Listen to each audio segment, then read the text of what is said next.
100 জন খ্রিস্টানকে যদি একই প্রশ্ন করে তোদের ভগবানকে, একবারই বলবে আমাদের ভগবান ঈসা মসীহ, যীশু খ্রাইস্ট।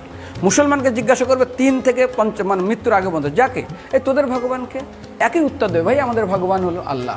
হিন্দুদেরকে যদি একই প্রশ্ন করা হয়, ভাই তোদের ভগবানকে, কনফিউজ। 100% হিন্দু 100% কনফিউজ, জানে না ভগবানকে।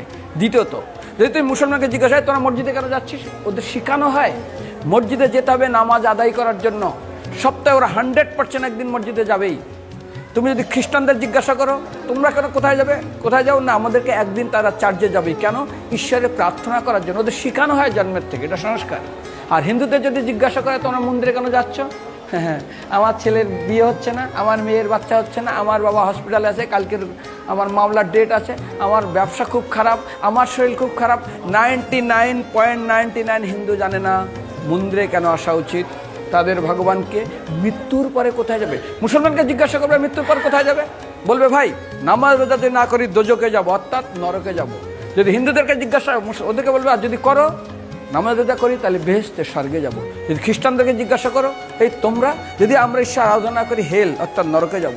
যদি বলা হয় যদি করো ঈশ্বর আরাধনা তাহলে তোমরা হেভেন স্বর্গে যাব। আর হিন্দুদেরকে বলে যে তোমরা মরার পরেই 99% হিন্দু এটাই বলে, মিথ্যাই বলে, আমার বাবার সাজ্ঞানে স্বর্গে গিয়ে বসে। তোর বাবা কি জমি কেনা আছে নাকি স্বর্গে?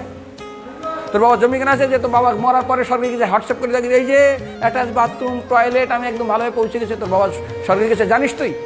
আরে মৃত্যুর আগে এত কষ্ট পায়, এত কিছু করে, মারার পরে আমরা স্বর্গে গেছে।